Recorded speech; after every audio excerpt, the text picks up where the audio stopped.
thousands of dollars are slipping through your Etsy and Shopify shop. Why? Because you're making one or all of these 10 invisible mistakes. I was there, bleeding money until I fixed them. That's when my sales skyrocketed by 300%. Don't let these silent killers cost you another dime. I will show you exactly how to turn it around. Mistake number 1, moving too slow, not innovating or testing early. Do you have a product idea you have been sitting on for months, trying to make it perfect before you list it? Here is the truth, you're moving too slow. In the fast-paced online market, speed is a weapon. If you delay too much, you're leaving money and momentum on the table. Stop overthinking and start testing. Your first product might not be perfect, it probably won't be, and that's okay. It's better to have a listing up and gathering real customer feedback than a perfect product that's still in your head. Action beats perfection. So launch that product idea now, even if it's not 100% ready. This is called minimum viable product, which is the version of your product that is usable enough for early customers. We can then give you feedback for future versions. Just remember, launching a product quickly doesn't mean being careless. There's a fine line between launching a product that can improve in the future and not providing all the information or testing your product. If you got value from this, smash that like button and subscribe for more strategy that actually makes you money. Mistake number 2, launching without all the info, skimping on product details. So, you have got brilliant new product ready to list, but hold on, are you giving your customer all the info they need? One common mistake new shops make is failing to prepare detailed product information. Think instructions, size charts, material, care guides, even assembly manual. Your customer will feel lost and hesitate to order an item with so little information. Early on in my small business journey, I rushed a few products to Etsy. Orders start coming in, and then guess what? Immediately, my inbox was flooded with buyer questions. Do you have instruction for this? How does it work? And do you have a manual? I have no manual, no FAQ, or even a decent product description. In the next 48 hours, I'm scrambling to write a PDF guide, and I have to answer the same question over and over. It was a mess that could have been avoided with a little preparation. Unlike a store in real life, customers online can pick up your products, examine it, and ask you questions. If your product requires assembly or has multiple pieces, include simple instruction or a video link. If the product size is important, include measurements. Selling a digital or customizable item, make sure you outline exactly how to download or personalize it. This upfront effort builds trust. Shoppers feel confident you know your stuff and won't leave them hanging post-purchase. Don't think you can just explain things when customer asks. That's reactive and it's costing you sales and time. Many buyers won't even bother to message you with questions. They'll just move on to another listing that already have answers for them. Mistake number 3, neglecting your social media presence. Many new Etsy sellers fall into the trap of, if I build this, they will come. You put your product out there and you assume Etsy search alone will bring a flood of customers. It won't, at least not at beginning. Relying solely on Etsy's organic traffic is a mistake, and one I made myself. I focused 100% on Etsy SEO and 0 on outside marketing. Then Etsy tweaked their search algorithm, and no one can find my product. It felt like my shop was invisible. Why? Because I hadn't built any outside audience. I was basically at Etsy's mercy. Don't put all your eggs in one basket, especially a basket you don't even control. Building a social media presence is crucial for driving your own traffic and brand recognition. Find a platform where your target audience, your target customer hang out. Instagram, Pinterest, TikTok, or even Facebook groups. You don't need to dance on TikTok if your audience is on Pinterest looking for inspiration, right? And vice versa. Pick 1 to 2 platforms and do them well rather than spread yourself too thin at the very beginning. Post consistently and strategically. It means sharing your content that brings people into your story. Show behind the scenes stuff of your crafting process and post useful tips or inspiration related to your niche and engage with followers genuinely. Keep a cohesive vibe with similar colors and themes so your shop is more about the journey, not just sales pitches. If you're treating social media like an afterthought and saying, oh, I don't have time to post every day or even every week, you're essentially leaving money on the table. In today's world, visibility is everything. Think of it like this way. Etsy is a massive marketplace, right? And people are coming over and look through everyone's shop. And to stand out, you really need to have some feature and special about your shop. Yes, it takes effort to post regularly and interact with comments, but the payoff can be huge. A community of fans who supports you, share your work, and keep coming back for more.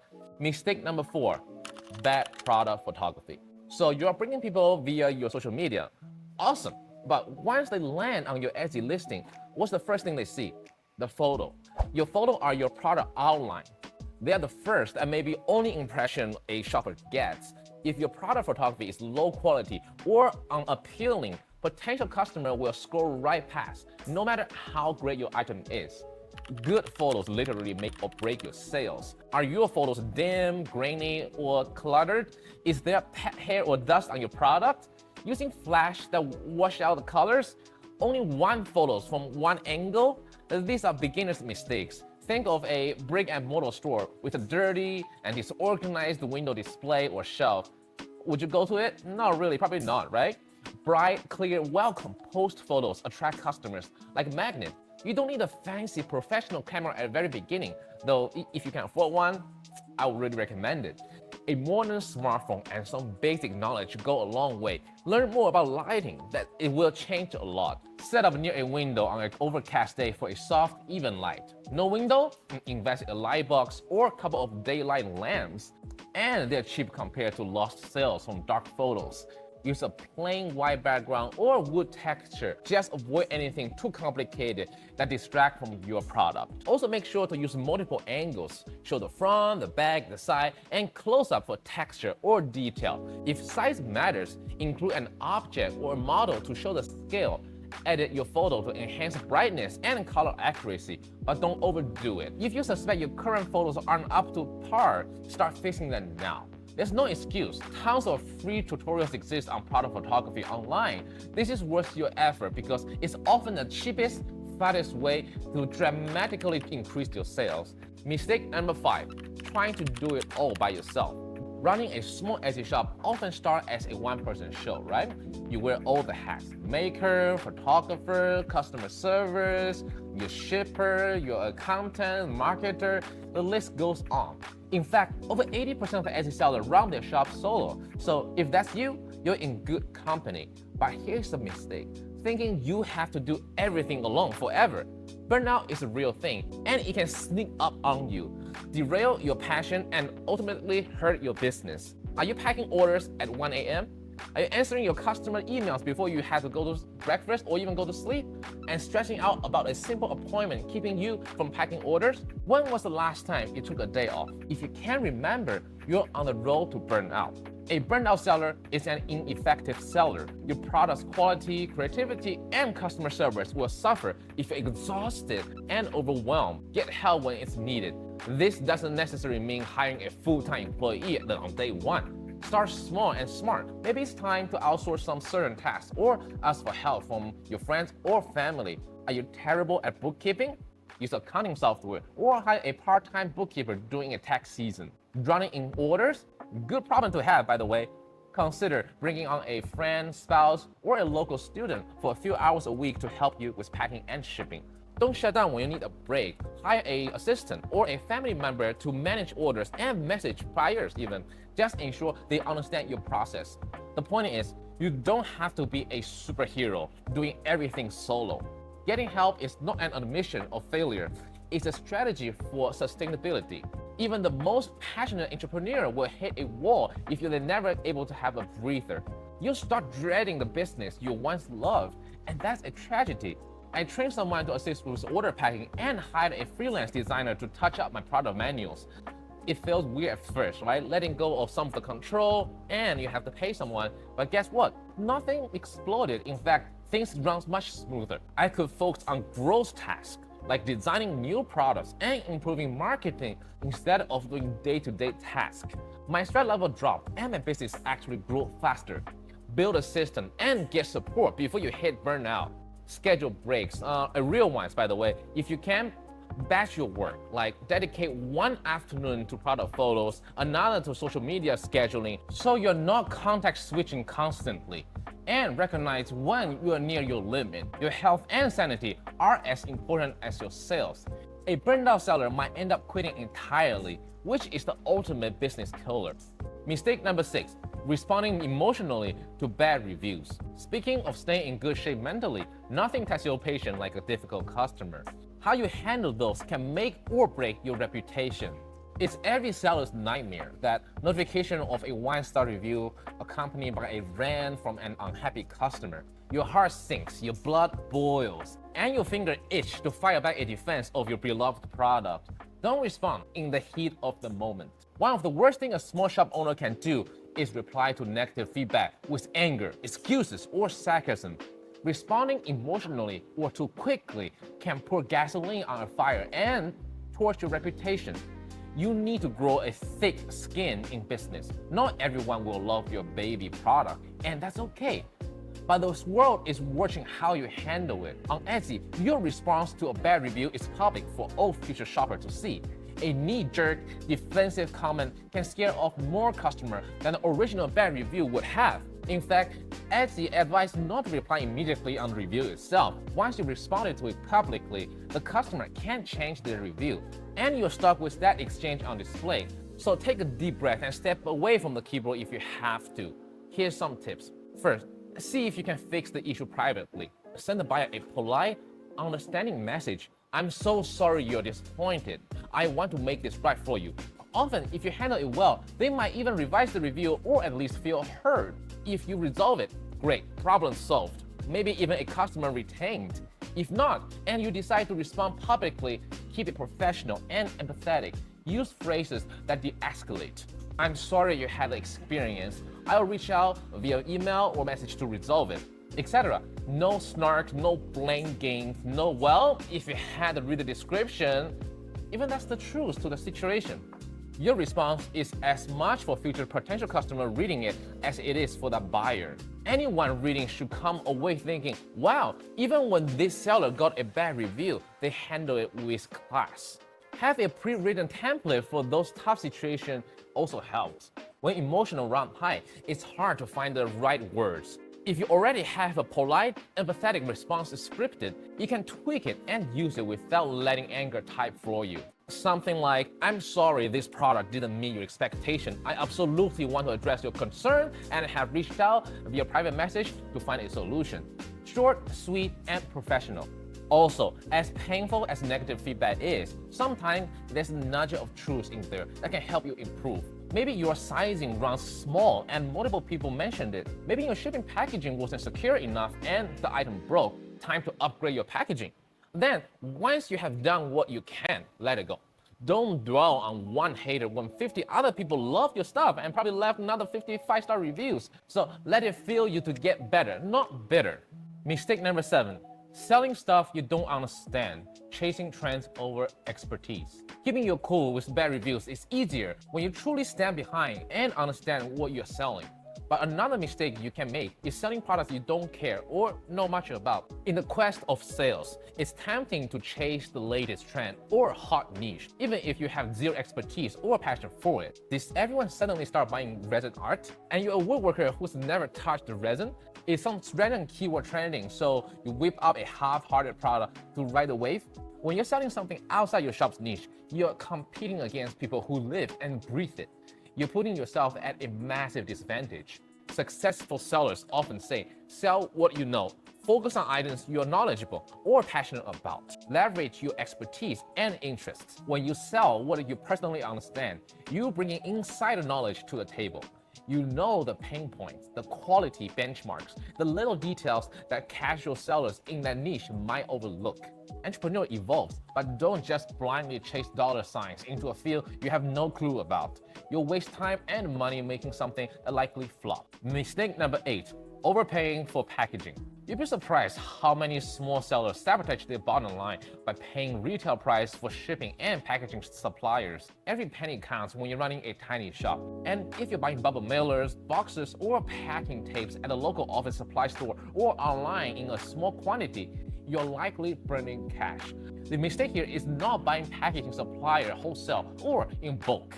ideally locally or from cost-effective sources. That cute and colorful $2 padding mailer from the craft store might make your packaging look snazzy, but if your item is $10 product, you just ate 20% of your revenue on a mailer alone, not even counting postage. That's not sustainable. You have to think like a business owner, not a consumer. Look for local packaging supplier or distributors. Often there are regional companies that sell boxes and packing materials at wholesale prices if you buy a bunch. For example, I discovered a local supplier who sells the shipping box supplier cheaper than a big national brand.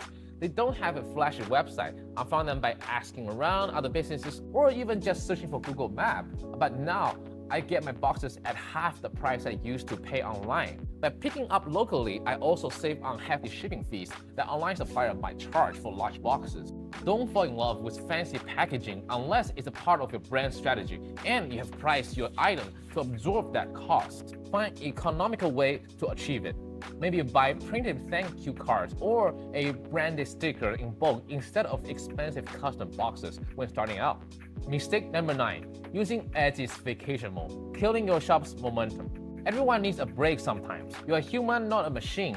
But hitting the vacation mode button on Etsy can be like turning off your open sign. The mistake here is assuming Etsy's vacation mode is harmless. In reality, it can tank your shop's momentum and visibility in ways you might not expect. What happens in vacation mode?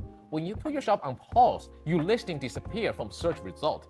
You're essentially off the grid. Sure, your shop says it's on vacation to anyone who somehow stumbled on it, but no new customer is going to see your products in search while you're away.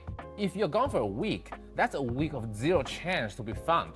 And when you come back and turn the lights on again, don't expect Etsy's algorithm to instantly restore you to where you were. It's going to take time to regain your search ranking and sales momentum.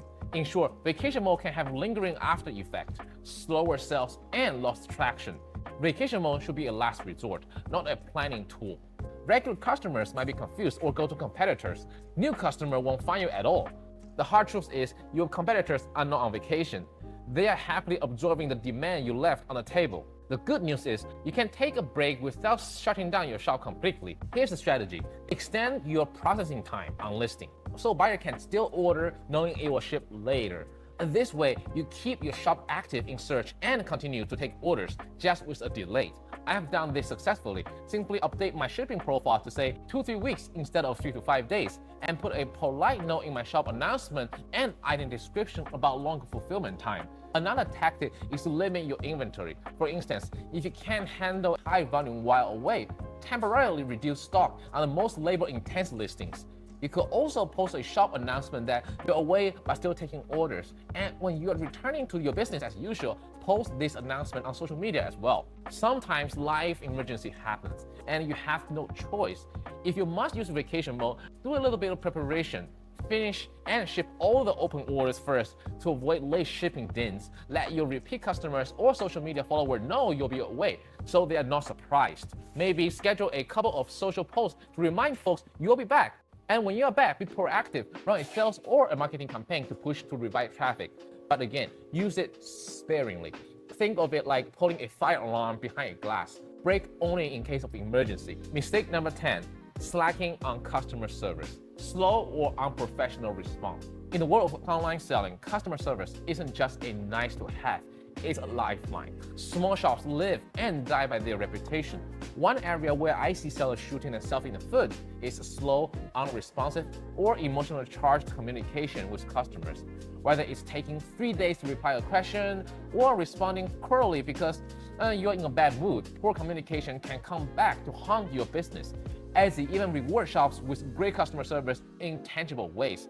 Factors like your message response rate, star seller badge, and average review rating can influence your search ranking on Etsy. In the age of Amazon-level expectations, customers value quick response. Etsy's star seller program, for example, expects you to respond to first message within 24 hours at least 95% of the time. Even outside of the badge, think of it from a buyer's perspective, right? If they message two sellers with a question, and if you reply in 2 minutes while another one takes 2 days, which one are they gonna most likely to buy from? prompt reply shows professionalism and make customers feel valued. Many times I have buyers literally thank me for replying so fast. Sometimes even turning a casual question into a sale right then and there because I was available and helpful. Always remain respectful and friendly even if a customer is being difficult or asking a million nitpicking questions. Remember, you are the business owner, and maintaining a polite, helpful demeanor is part of the job. Your communication should convey professionalism and reliability while reflecting your brand's voice. That means no matter how rude or off-base a message might be from the customer, never retaliate with rudeness. It's not worth it. If you find yourself angry, step away and reply when you can do so calmly and kindly. The goal isn't just to answer questions, it's to lay the foundation for a great review and repeat customer. Shopper remember when seller is super helpful or accommodating. Fast, respectful response show you care. This builds trust and words of mouth. A customer you impress today could recommend your shop to a friend tomorrow. Here is some practical tips. Aim to check your Etsy messages at least a couple of times a day. More if possible. Even if you can't resolve the issue immediately, a quick "got your message, I'll look into this and get back to you soon" can put a customer at ease. Use the Etsy app notification so you don't miss new inquiries. Consider creating a safe response template for common questions. Just personalize them a bit when you send. This saves time, but still give a thorough answer. Always thank customers for reaching out or for their purchase. Simple courtesy goes a long way in an impersonal online world. Implement these fixes and you'll put your shop on a trajectory for growth and success. Remember, a small Etsy shop can become something big with the right strategy and mindset. It has happened for others. It can happen for you too. Thank you so much for watching. If you found this helpful, hit the like button and consider subscribing for more real talk. Drop a comment with the mistakes you have struggled with or any tips you have for fellow Etsy sellers. Let's help each other out. Until next time, happy selling and keep pushing forward.